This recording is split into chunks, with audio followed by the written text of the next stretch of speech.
हाय, good afternoon. CNBC आवाज Motilal Oswal studios में आप सबका स्वागत है और अब बारी है आज के सास बहू और सेंसेक्स की। मंगलवार का दिन है। आमतौर पे मंगलवार के दिन मदद करने के लिए होते हैं राजेश सतपुते.com के श्री राजेश सतपुते, पुणे से जुड़ते हो। राजेश जी हाय, गुड आफ्टरनून सर। बस आता हूँ, थोड़ी देर में बातचीत की शुरुआत करूंगा। निफ्टी बैंक पे चर्चा, जो क्वेरीज भेजी हुई हैं आपको उस पे चर्चा, और समय रहा तो एक बढ़िया सी सर एसबीएस स्टॉक पिक भी। सब कुछ होगा इस शो में, कोशिश करेंगे सब कुछ कवर कर लें। अच्छा, हम तक यानी कि सास बहू और सेंसेक्स की टीम तक रीच आउट करने के दो तरीके रख दिए, बाकी सब हटा दिया। व्हाट्सएप 7045220000। इनफैक्ट यही नंबर है जो टोल फ्री भी बन गया है, पिछले कुछ देर से खुला हुआ है। उनमें से आपकी इक्का दुक्का क्वेरीज मैं लाइव इस शो में भी लेने की कोशिश करूंगा। दूसरा तरीका हो गया हम तक रीच आउट करने का, थोड़ा सा डिटेल्ड क्वेरी भेजना, और अच्छा भेजते हैं आप लोग, जब ईमेल में भेजते हैं तो ज्यादा क्लैरिटी के साथ वो क्वेरी लिख पाते हैं शायद। सास बहू और सेंसेक्स @nw18.com, ये वो ईमेल आईडी है जिस पे आप क्वेरीज भेजिए। दोनों व्हाट्सएप और ये ईमेल आईडी को सास बहू और सेंसेक्स की टीम कॉन्स्टेंटली मॉनिटर करती रहती है, तो आपके साथ कांटेक्ट करेगी। लाइए मार्केट स्क्रीन्स पे थोड़ा बहुत रिस्पाइट एक्सपेक्टेड था और मिल भी रहा है। अच्छे खासे पेन, और खास तौर पे कल, पिछला हफ्ता तो खैर मामला गड़बड़ाया था, समझ में नहीं आ रहा था, बहुत अनसर्टेनिटी थी। इस हफ्ते की शुरुआत में बहुत ज़्यादा, कल गैप डाउन जो ओपनिंग हुई थी उसने डरा ही दिया था। 5% नीचे खुले थे। हाँ, जाते जाते ऐसा लगा भी नहीं कहूँगा, फैक्चुअली डोमेस्टिक इंस्टीट्यूशनल इन्वेस्टर्स की बाइंग थी जिसने कुछ संभाला स्थिति को। आज सुबह ग्लोब के संकेत बेहतर थे भाव के लिहाज से, मतलब संकेत अभी आता हूं डिटेल में, लेकिन भाव के लिहाज से as an back to back US market में तगड़ी पिटाई के बाद एटलीस्ट फ्लैट बंद हुए थे, मिले जुले बंद हुए थे। उस तरह का 5-6% का पैनिक नहीं था। उससे एशिया ने क्यों लिया, और एशिया थोड़ा बहुत मोमेंटम में था। इनफैक्ट निक्केई तो बड़ा पावरफुल कमबैक कर रहे हैं, 6% ऊपर है। निक्केई अपना इकलौता डेवलप्ड मार्केट है एशिया का जो पिट गया था काफी ज्यादा। 6% का बाउंस बैक निक्केई में है, तो एशिया बेहतर कर रहा था। तो आज लगा था अपने यानी ग्लोब का ये हाल था कि टेक्निकली ओवरसोल्ड है, तो आज थोड़ा सा वो रिजॉइस करने का दिन था। तो अपन गैप के साथ शुरुआत तो कर गए, पर वो ऐसा लगा गैप के साथ शुरुआत होने के बाद कि मामला लीजिए भाई साहब ठंडा पड़ना शुरू, मुनाफा वसूली आनी शुरू हुई थी। तो फैक्चुअली 400 पॉइंट ऊपर वाला निफ्टी ठंडा पड़ते पड़ते महज 100 पॉइंट तेजी में रह गया था, सिर्फ 100 पॉइंट तेजी, 300 पॉइंट के आसपास गवा दिए थे। उसके बाद वापस रिकवरी का ट्रेड प्ले आउट हो गया भाई साहब। वो 100 पॉइंट ऊपर वाला निफ्टी वापस 400 पॉइंट प्लस उछाल के साथ ट्रेड करता हुआ। तो हम दिन के हाईज के आसपास या शुरुआती जहां टिक्स आए थे उन्हीं के आसपास पहुंच गए। पर यह ध्यान रखिएगा, ये हो सकता है temporary relief, you don't know, क्योंकि अभी भी ग्लोबल डस्ट सेटल नहीं हुई है। डस्ट का की, वो टैरिफ वॉर की, वो ट्रेड वॉर की, वो जब तक, आज सुबह जैसे मैं मेंशन कर रहा था, जब तक न्यू नॉर्मल एस्टैब्लिश नहीं होगा ग्लोबल ट्रेड का, तब तक ये झटके लगते रहेंगे, कभी बाउंस बैक आएंगे, सस्टेन नहीं होंगे, खबरों का तड़का लगा रहेगा। आज ध्यान रखिएगा, यूएस की डेडलाइन है धमकी की कि चाइना जो तुमने हम पे 34% टैरिफ ठोक दिया, वापस ले लो, नहीं तो कल से यानी कि 9 तारीख से हम 50% टैरिफ तुम पे एडिशनल लगा देंगे। 54 लगा हुआ है भाई साहब, 50% एडिशनल मतलब 104% की ट्रम्प साहब ने धमकी दे दी। तो और यूरोपियन यूनियन तैयारी कर रहा है, बहुत कुछ हो रहा है, इसीलिए मैं कह रहा हूं अभी डस्ट सेटल नहीं हुई है, तो ये है टेम्पररी सा रिलीफ। लेकिन जब तक रिलीफ अच्छा ही दिख रहा है स्क्रीन, कोई दिक्कत नहीं है। अक्रॉस सेक्टर्स हरियाली है। जिनमें ज्यादा पेन था, किसमें, किसी आईटी में, किसी फार्मा में, वो पॉकेट्स बेहतर कर रही हैं। बैंक्स ठीक है, 1.5% के आसपास का जंप, ठीक है। अक्रॉस पॉकेट्स मूड ठीक ही है आज का। पर इस बाउंस को रीड कैसे कर रहे हैं एक्सपर्ट्स? ऐसे कई बार देखा है हमने, ओवरसोल्ड टेरिटरी से बाउंस बैक आते हैं, क्या रीड कर रहे हैं, ये सस्टेन करेगा क्या, इस बाउंस बैक के लग रहे हैं फर्दर लेग्स हैं, या बहुत ज्यादा भरोसा नहीं कर रहे हैं। सतपुते साहब से जानते हैं। सतपुते साहब, आई एम श्योर हर पहलू टटोल रहोगे आप इस बाउंस बैक का, क्या लग रहा है, आपकी रीडिंग कहती क्या है और लॉजिक क्या कहता है? कितना सस्टेनेबल, कितना भरोसा आप इस बाउंस बैक पे कर रहे हो? फर्दर लेग्स है या डर है कि ये मामला फिर न ठंडा पड़ जाए? Good afternoon Ashish ji, good afternoon everyone. Ashish ji, मुझे नहीं लगता ये मामला इतना जल्दी ठंडा पड़ेगा। और सामने ट्रम्प खड़े हैं, तो ऑब्वियसली आप अनसर्टेनिटी जो होती है कमेंट्स के बारे में, वो थोड़ी ज्यादा होगी। मैं जनरली बिलीव करता हूँ कि मार्केट अगर टेक्निकल चले, डेरिवेटिव चले, तो यहाँ पे आपका एक नजरिया हो जाता है बीइंग अ रिसर्च एनालिस्ट। लेकिन this is a news driven market, इसको आपको कमेंट करना या इस पे रिएक्ट करने के लिए भी आपके पास टाइम नहीं होता। तो देखिए, परसों जो गैप डाउन हुआ था, यानी रादर कल जो गैप डाउन हुआ था, ऑब्वियसली जो लॉन्ग थे वो अगर कटे रहेंगे तो ठीक है, लेकिन अगर लॉन्ग अगर किसी का रह गया, कि स्टॉप लॉस की जगह ही नहीं थी ना, सुबह सुबह गैप डाउन था, तो अगर वो जो लॉन्ग रह गया, तो व्हाट इज वी, हम लोग जो एडवाइस कर रहे हैं यही कर रहे हैं कि this is a relief rally, वो भी आपको नेक्स्ट डे मिल रही है। सो अगर आपको यहाँ पे एग्जिट अपॉर्चुनिटीज मिल रही है कि आपका स्टॉप लॉस हिट हुआ लेकिन आपने एग्जिट नहीं लिया, या इवन आपको लिक्विडेशन करना है, थोड़ी पोजीशन हल्की करनी है, पोजीशन साइजिंग करनी है, तो कर लीजिए, क्योंकि अपॉर्चुनिटी जो है वो बार बार नहीं मिलेगी। प्रोबेबली एक आध दिन और चलेगा, लेकिन उससे ज्यादा क्या। ये अनसर्टेनिटी जब तक लिंगरिंग है, तब तक वन नीड्स टू कीप एक कॉशियस स्टांस लेके ही काम करे मार्केट में। पोजीशन साइजिंग करे, कम पोजीशन बांधे, जहां मुनाफा मिले वहां पे झपट लो। बिल्कुल ठीक है, लॉजिकल है। ये रणनीति हो सकती है इस समय बाजार में, थोड़ा सा निम्बल फुटेड रहने की जरूरत होगी, है ना? ये बहुत इंपॉर्टेंट हो जाता है। अच्छा, इंडिया कल क्या हुआ था? सब गिर रहा था तो एक ही चीज चढ़ रही थी, वो था इंडिया विक्स। आज सब थोड़ा बहुत बाउंस बैक कर रहे हैं तो एक ही चीज कूल ऑफ हो रही है, इंडिया विक्स। पर कल 65% का जंप था, आज 10-11% कूल ऑफ हुआ है। अभी भी कंफर्ट जोन के बहुत बाहर है, ये ध्यान रखिएगा, नजर रखिएगा इस पे, इंडिया विक्स पे। कल इसी के चलते वो दिन भर वो 5% के गैप डाउन के साथ ही कामकाज होता रहा। वो तो इवेंचुअली जाते जाते कैश में बाइंग आई। आज फोकस में रखिए एनबीएफसीज को, क्योंकि कल सुबह आनी है क्रेडिट पॉलिसी। मोटा मोटी रेट कट तो गिवन है, मतलब जितने अर्थशास्त्रियों की रिपोर्ट मैंने पढ़ी अब तक, 25 बेसिस पॉइंट तो गिवन है। आवास के एमपीसी के तीनों एक्सपर्ट्स भी 25 बेसिस पॉइंट की बात कर रहे हैं।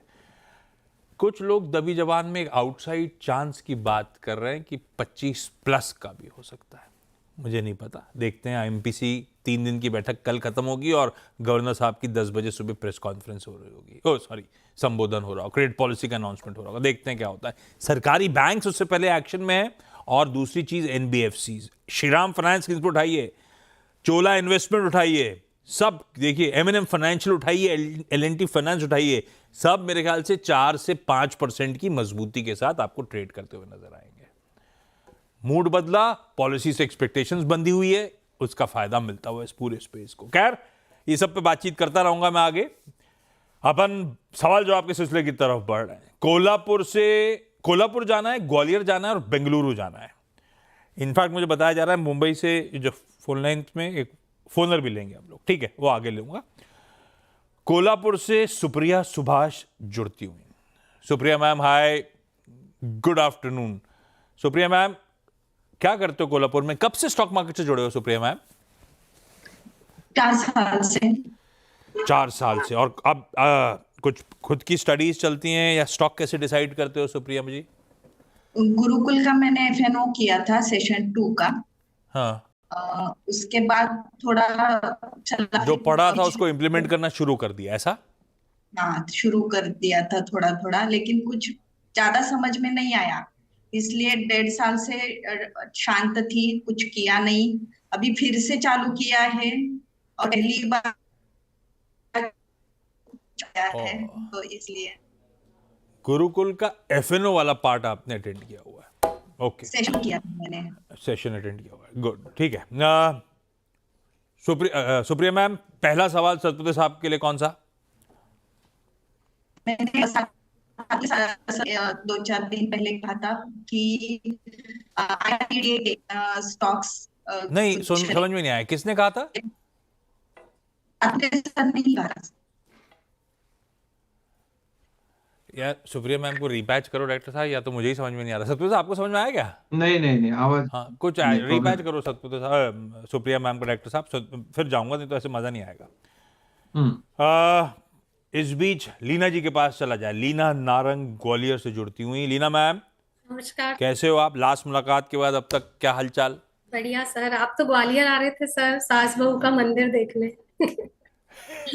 वो मैंने अभी छोड़ देता हूँ, आने की कोशिश करूंगा मैं। बिल्कुल sir. Supriya Leena ma'am, Leena ma'am portfolio कैसा चल रहा है?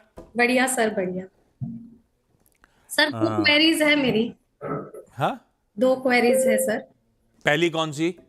पहली है, मैकडॉल्स के 50 शेयर्स हैं जो 830 रुपीज प्राइस के हैं, तो काफी टाइम से लिए रखे हैं सर, उसका क्या करना चाहिए? रखे लिए क्यों थे? लंबी अवधि का सोच के लिए थे? आइडिया किसका था? यूनाइटेड स्पिरिट्स का? ये तो काफी टाइम पहले से करते आ रहे हैं, मेरे को 3-4 साल हो गए करते। ये किसका आइडिया था? यूएसएल आप ही का था क्या? जी नहीं, मैं हस्बैंड से ही डिस्कस करके करती हूँ।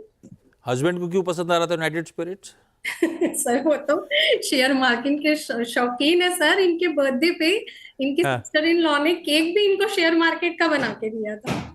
अरे वाह, पर जो भी है बढ़िया बाइंग है, बढ़िया पेडिग्री है, 600 रुपए का पर शेयर गेन हो रहा है। लीना मैम कोई जल्दबाजी का मन नहीं है ना? ऐसा कुछ नहीं, अगर रखना है तो रख सकते हैं, ऐसे कोई टेंशन नहीं है ना? Okay sir. सतपुर साहब क्या करना चाहिए? एक्विजिशन प्राइस बढ़िया है, ब्रांड्स बढ़िया है, हस्बैंड की पसंद भी है स्टॉक को लेकर, करना क्या यूनाइटेड स्पिरिट्स में? आपको भी पसंद आता है क्या? देखिए, ये काउंटर एक स्टेबल काउंटर है, क्योंकि अगर आपको, आप कह सकते हैं कि अगर आपको एक पोर्टफोलियो में ऐसा काउंटर चाहिए तो कि जो कि थोड़ा हाई बीटा है with respect to the other, जैसे कि इन्फोसिस रहेगा, रिलायंस, फिलहाल तो पूरा बाजार ही हाई बीटा है, वो छोड़ दीजिए। लेकिन अगर आप पोर्टफोलियो की बात करें तो मुझे लगता है यस, यूनाइटेड स्पिरिट्स रखना चाहिए। मैं सिर्फ लेवल डिस्कस करूंगा। मुझे लगता है यहाँ पे 1500, 1450 से लेके 1500 पे एक सप्लाई है। अगर वो सरपास होता है फिर से, मुझे लगता है यहाँ पे आपको तेजी दिखेगी 1600 से लेके 1650 तक। तो काउंटर तो अच्छा है। देखिए, इतनी सब वोलेटिलिटी, इतनी सारी उठापटक में इस काउंटर ने अपने 1400 का लेवल मेंटेन किया है। तो दैट शोज रिलेटिव स्ट्रेंथ। जो हम बात करते हैं, रिलेटिव स्ट्रेंथ अच्छी होनी चाहिए, ताकत होनी चाहिए। तो काउंटर में अभी भी ताकत है, तो डेफिनेटली मैं होल्ड साइड पे ही आपको बोलूंगा। स्टॉप लॉस मैं सजेस्ट करूंगा 1350 का। डीपी स्टॉप लॉस रखे, मुझे नहीं लगता वो हिट होगा। तो 1350 के स्टॉप लॉस के साथ बने रहे, 1500 का लेवल निकले तो फिर रैली 1600 प्लस तक आराम से चली जाएगी। इस बीच यूनाइटेड किंगडम के साथ एफटीएज की बातचीत और तूल पकड़ गई है, इसीलिए भी आज ये स्टॉक अच्छा कर रहा है। रखेंगे मैम इस स्टॉक को। सतपुर साहब ने स्टॉप लॉस बोले हैं, उसके साथ अपने प्रॉफिट्स को प्रोटेक्ट कर सकते हो आप, और होल्ड करेंगे पोर्टफोलियो में। इकलौता स्टॉक आज दबाव में जो है वो ट्रेंट है। हिंडाल्को फ्लैट है, बाकी कह लो हिंडाल्को भी फ्लैट कह लो तो 49 स्टॉक्स इन ग्रीन। ये हाल है बाजार के मूड का। कल इसका एकदम उल्टा था, सिर्फ भारतीय शुरुआत में इन ग्रीन था, बाकी 49 लाल में थे। आज उसकी उल्टी कहानी है, तो बाउंस बैक तो डिसेंट हो रहा है। बेंगलुरु से पूजा अग्रवाल जुड़ती हुई। पूजा मैम हाय, गुड आफ्टरनून। पूजा मैम, बेंगलुरु के क्या हालचाल? Hello sir, good afternoon. कैसे हो आप? मैं बढ़िया सर, आप कैसे हो? आपने पूछ लिया, अब अच्छा फील कर रहा हूं। सर पूजा मेरी मैम, बेटी है, हाँ सर वो बेटी 6 साल की है, वो भी आपको हाई बोलना चाहती है। क्या नाम है उनका? कियारा। नमस्ते, कियारा? मैं कियारा हूँ। Hi Kiara, how are you? Good. Satput uncle भी हाय बोल रहे हैं आपको। हाय। अच्छा, पूजा मैम कौन सा सवाल पहला? सर मेरा पहला सवाल है, मेरे पास ना बेल के शेयर्स है, 170 शेयर्स है एट 293। तो मुझे Okay. सर मुझे अभी क्या करना चाहिए? इसको रिटेन करना चाहिए या मुझे और बाय करना चाहिए ताकि मेरा एवरेज बेटर हो जाए?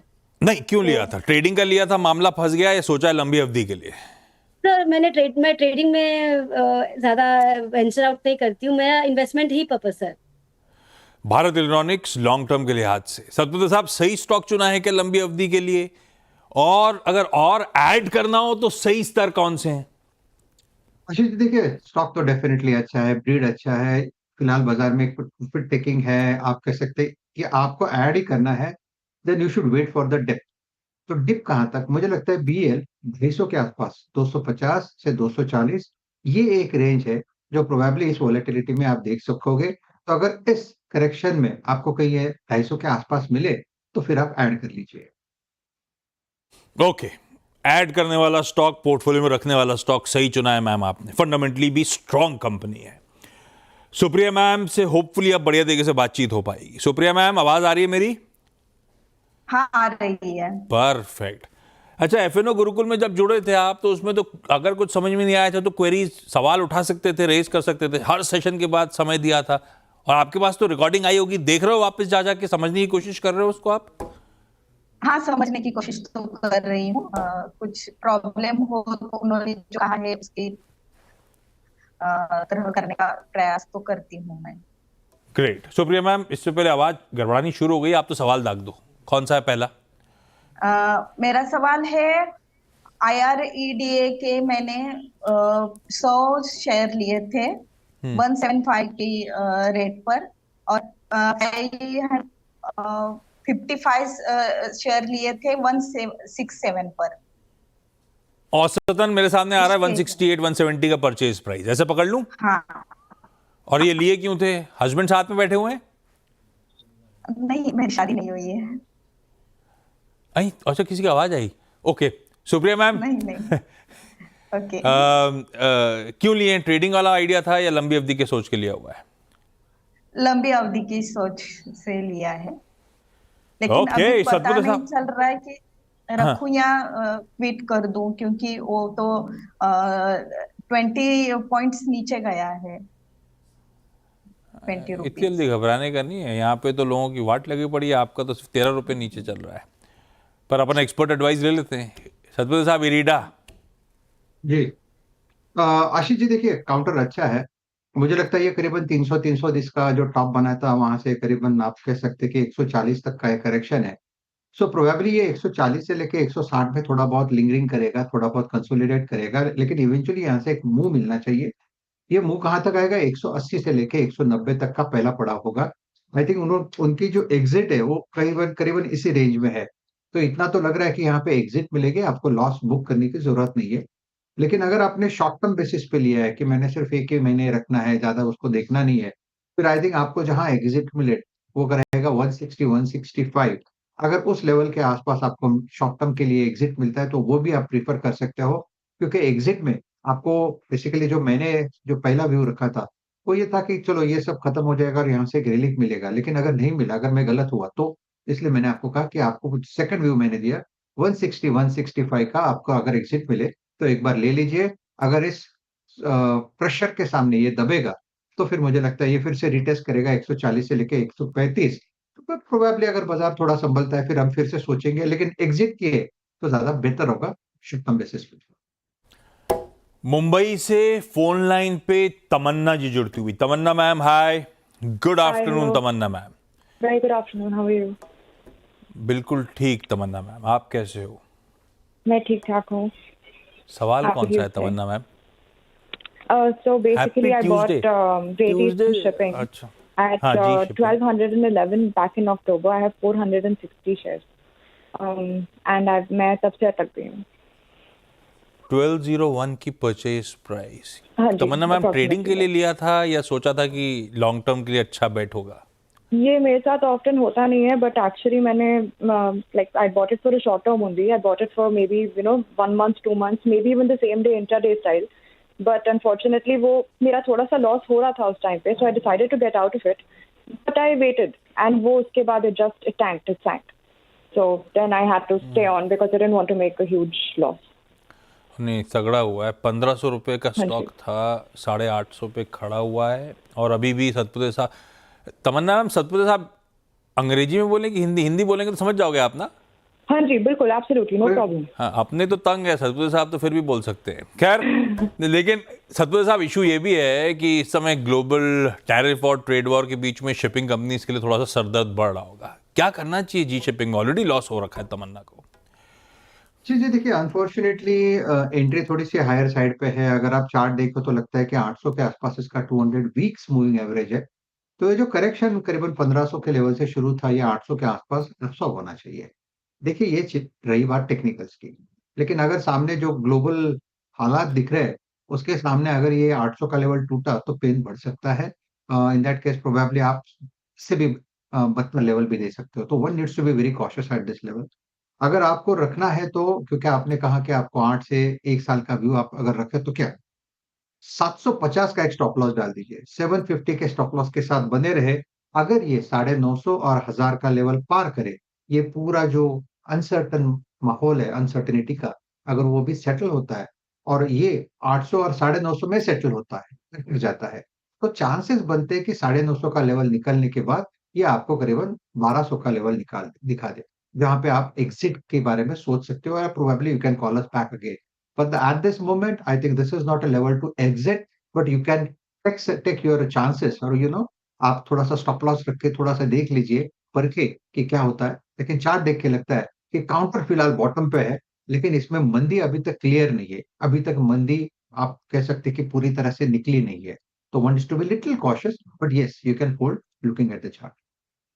परफेक्ट। चलिए, अच्छा क्विकली कुछ सवाल के और जवाब देते सतपति साहब, जरा quick fire type. Supriya ma'am, अगला सवाल कौन सा? मेरा अगला है वो 131 पर मैंने लिया था 100 शेयर्स, तो क्या करूं, क्विट करूं या एग्जिट करूं? कौन सा ये 131 पे? यूनियन बैंक बोला? हाँ, यूनियन बैंक। सतपति साहब, यूनियन बैंक देखिए 131 की खरीद है सुप्रिया जी की। देखिए 115 का स्टॉप लॉस, 130 132 टारगेट है। कल पॉलिसी है तो डेफिनेटली यहाँ पे हरकत आप देख सकते हो। तो लेकिन 130 131 ये इसका रेजिस्टेंस। हाँ, लीना मैम, हमारा अगला सवाल क्या होगा यूनाइटेड स्पिरिट्स के बाद? जी, नेक्स्ट मेरा है महाराष्ट्र बैंक के 300 शेयर लिए थे 32 रुपीज के प्राइस से। ये भी लॉन्ग टर्म के लिए थे सर, तो इसका क्या? बैंक ऑफ महाराष्ट्र सतपति साहब 32 की खरीद है। देखिए 32 की अगर खरीदे तो फिलहाल तो मैं ये कहूंगा कि ये इन द मनी है, प्रॉफिट में है। 44.56, आई थिंक 48 to 58 इसका रेंज है जहां पे आपको प्रॉफिट लेना है। फिलहाल का स्टॉप लॉस रहेगा 42 का। 42 के स्टॉप लॉस के साथ होल्ड करेंगे लीना मैम। पूजा जी, हमारा अगला सवाल। सर मेरे पास ONGC के 95 शेयर्स है एट द प्राइस ऑफ 280.11। तो मुझे सरकारी रख रखे हैं क्या? भारत क्या इलेक्ट्रॉनिक्स, ONGC सब सरकारी पसंद आते हैं क्या? हाँ सर। सतपति साहब, ONGC क्या करें यार, क्रूड ठंडा पड़ रहा था, इसका मामला गड़बड़ा गया है। अपने खरीद भाव से 50 रुपए नीचे चल रहा है। आशीष जी देखिए चार्ट तो डेफिनेटली यहाँ पे थोड़ा सा डेंट लगा है और 200 210 के आसपास ये सपोर्ट ले रहा है। करंट लेवल से एक पुल बैक मिलना चाहिए जो करीबन 240 से 250 का होगा। अगर बाजार संभलता है तो ऑब्वियसली ये भी संभलेगा, ये लीडर है अपने अपने पैक में। तो ONGC मेरे हिसाब से फिलहाल आप होल्ड रखें 200 के स्टॉप लॉस के साथ। 240 250 ये इसका हर्डल है। अगर ये हर्डल निकलता है तो फिर मुझे लगता है 270 280 तक भी जाए। परफेक्ट मैम, होल्ड करेंगे। इस नोट पर पूजा जी, लीना जी, सुप्रिया जी और तमन्ना जी, थैंक यू सो मच आप सबका जुड़ने के लिए। सतपति साहब आप बने रहो और सोच के रखो एक बढ़िया सी SBS स्टॉक पिक ब्रेक के उस पार आपसे लेता हूं।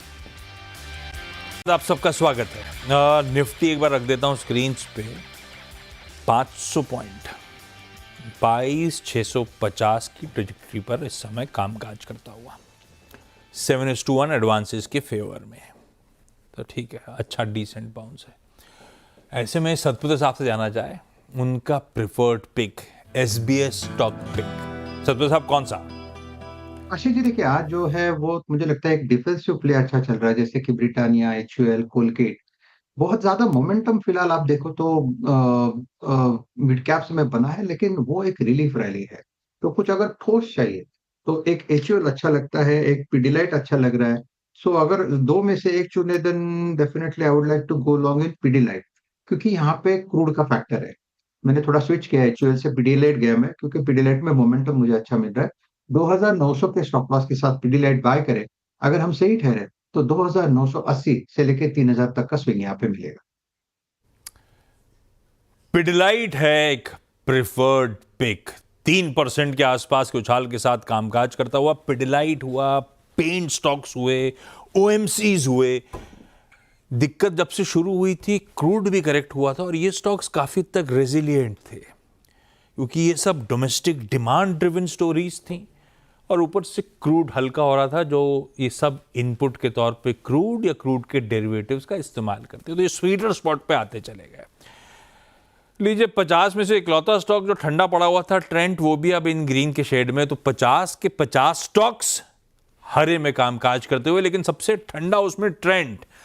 चला सा लंबा चार्ट खोलिएगा, अच्छा खासा करेक्ट हुआ है। सतपति साहब, इसको प्रीमियम, इसको वैल्यूएशन तगड़े इस बात के मिल रहे थे क्योंकि ग्रोथ सबसे गजब की कर रहा था अपने स्पेस में। वो ग्रोथ पे ही थोड़ा सा क्वेश्चन मार्क आया जब इसके क्वार्टरली अपडेट्स आए, इसीलिए मामला गड़बड़ाया। पर चार्ट्स पे अब समीकरण बैठे कैसे लग रहे हैं? कोई इंटरेस्टिंग जंक्चर है या फिर अभी और दबाव गहरा सकता है ट्रेंड का? आशीष जी, मुझे लगता है कल जिस तरह से ये गैप डाउन हुआ, आज देखिए पूरा बाजार ही संभल रहा है, तो ये भी 50-100 रुपए संभलेगा, ये सब बात जुदा है। लेकिन अगर आप मोटा मोटी इसका चार्ट देखें तो लगता है कि जिस तरह से कल रिवर्सल था, 5000 का लेवल जिस तरह से वॉल्यूम एंड ओपन इंटरेस्ट के साथ तोड़ा था, यहाँ पे जो भी पुल बैक मिलेगा, that pull back should be used to liquidate your long position, क्योंकि 4500 का लेवल अगर टूटता है तो 4200 से 4000 का टारगेट अनफोल्ड हो रहा है। तो one needs to be little cautious. अगर किसी के पास ट्रेंड में पोजीशन है और यहाँ से अगर रैली मिलती है 5000 5100 तक की, तो I think that should be used to liquidate your long position. उल्टा स्विंग ट्रेड करना है आज के हिसाब से तो 4700 का स्टॉप लॉस। पाउंड्स में बिगवाली करने के मौके ढूंढिएगा भाई साहब, ये ट्रेंड का स्ट्रक्चर थोड़ा गड़बड़ा गया है। सतपति साहब, थैंक यू सो मच जुड़ने के लिए, डिटेल में सारी बातचीत हम लोग के साथ करने के लिए। जाते जाते बता दूं, 1:27 पे नो योर कंपनी पे आज एफिल इंडिया के चेयरमैन, मैनेजिंग डायरेक्टर और सीईओ अनुज खन्ना सोहम साहब डिटेल में इस कंपनी की करेंगे चर्चा। नमस्कार।